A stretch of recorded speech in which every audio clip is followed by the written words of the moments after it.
palavra de Deus que se encontra em 2 Pedro, capítulo 1, versículo 20 ao 21. Sabendo primeiramente isto, que nenhuma profecia da Escritura provém de particularidade elucidação, porque nunca jamais qualquer profecia foi dada por vontade humana. Entretanto, homens santos falaram da palavra de Deus, movidos pelo Espírito Santo. Aqui está esse trecho que nos dá o exemplo do que nós falamos a trazer esse assunto às Escrituras circuladas e preservadas. Pelo que nós estudamos, pelo que nós meditamos, pelo que a gente recebe de entendimento, observamos que menos de 100 anos depois do ensinamento de Jesus, o Espírito Santo encerrou um projeto de construção que durou mais de 1.500 anos.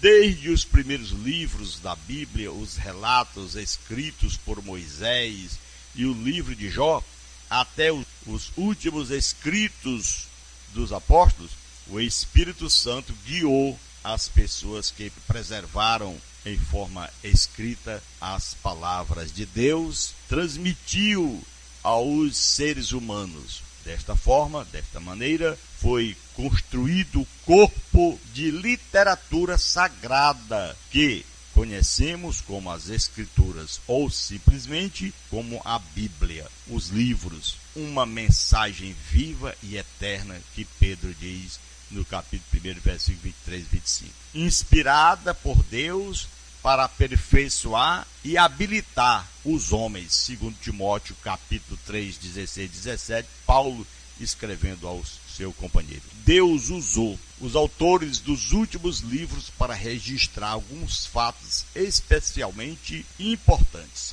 Glória a Jesus. Vamos observar as afirmações e refletir sobre seu significado prático em nosso uso da Bíblia. Por exemplo, as Escrituras vêm de Deus, não dos homens. Glória a Deus. É claro que homens escreveram os livros que temos na Bíblia e neste sentido falamos dos autores. Moisés, Daniel, Davi, Pedro e tantos. Mas estes autores não foram a fonte dos seus escritos. Pedro, um dos mais influentes dos apóstolos de Jesus Cristo, afirma: sabendo primeiramente isto, que nenhuma profecia das Escrituras provém de particularidade e elucidação, porque nunca jamais qualquer profecia foi dada por vontade humana. Entretanto, homens santos falaram da palavra de Deus, movidos pelo Espírito Santo. Foi exatamente o que ele falou na sua segunda carta, capítulo 1, versículo 2 ao versículo 20. Pedro, inspirado por Deus, deixa bem claro, dizendo que as Escrituras não foi produzidas por vontade de homem algum. Paulo também reforça essas palavras quando diz: toda a Escritura é inspirada por Deus e útil para o ensino, para a repreensão, para a correção, para a educação na justiça, a fim de que o homem de Deus seja perfeito e perfeitamente habilitado para toda boa obra. Na sua segunda carta a Timóteo, capítulo 3, versículo 16 ao versículo 17. Queridos irmãos, observemos que as Escrituras incluem os livros do Antigo e do Novo Testamento. É fácil entender a palavra, a Escritura, em relação aos livros sagrados que os judeus juntaram séculos antes de Jesus nascer. Quando Jesus veio, a lei de Moisés, os profetas e os salmos foram consideradas Escrituras, conforme Lucas 24, 44 a 45, quando Jesus encontrou-se com aqueles dois homens a caminho de Emaús, Jesus se fez como uma pessoa que eles não conhecessem. E ele perguntou: o que vocês estão falando aí a respeito desse assunto, o qual é tão polêmico entre vocês? E eles disseram: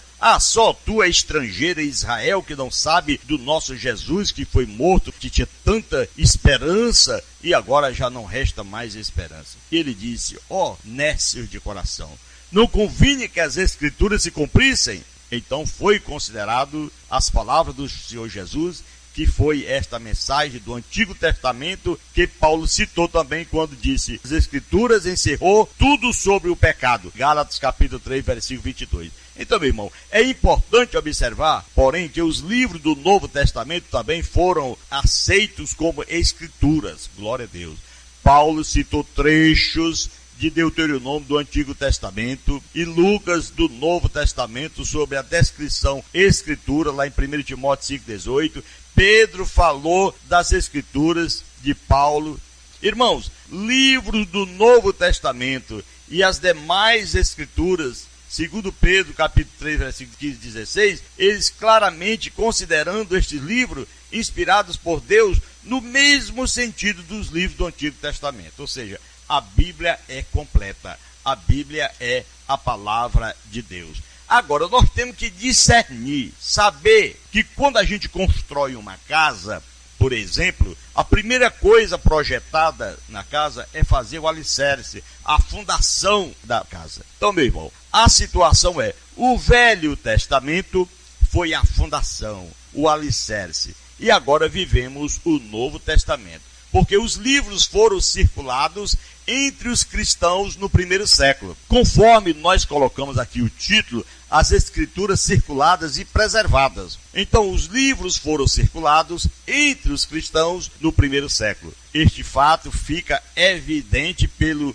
comentários de Paulo e Pedro, citado aqui, ao autor de Hebreus, capítulo 2, versículo 3 a 4, e algumas outras foram enviadas, outras passagens, e várias congregações também foram elas ensinadas sobre o Apocalipse, capítulo 1, versículo 4, e outros foram tocados e circulados, conforme Paulo fala aos Colossenses, capítulo 4 e versículo 16. Tudo isso, a palavra de Deus, ela é aceitável, por ser a Bíblia completa de 66 livros, glória a Deus, e assim nós sabemos, são 39 livros no Velho Testamento e 27 livros no Novo Testamento. E o que nós vivemos hoje já não é mais os 39, e sim os 27, porque vivemos a época em que o Espírito do Senhor está operando nesse ministério de reconciliar o homem com Deus. Então, a mensagem dos apóstolos é o mesmo evangelho pregado por Jesus. Há muitos hoje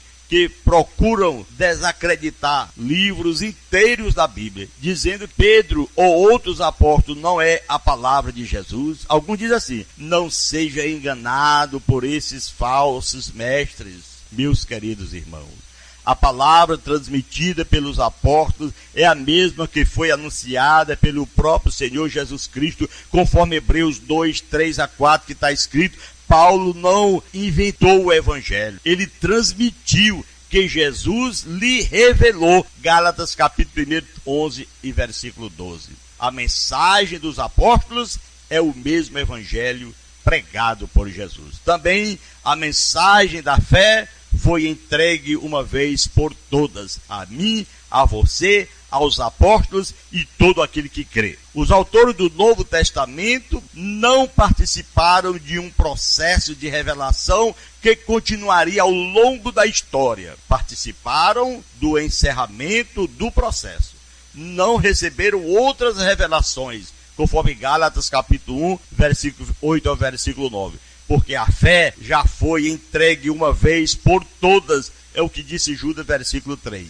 Quando Pedro chegou ao fim da sua vida, ele não prometeu outras revelações. Ele se preocupou em registrar o que já havia sido revelado. Disse que Deus já havia dado aos homens todas as coisas que conduziriam à vida e à piedade, pelo conhecimento completo daquele que nos chamou, Jesus Cristo, o nosso Salvador.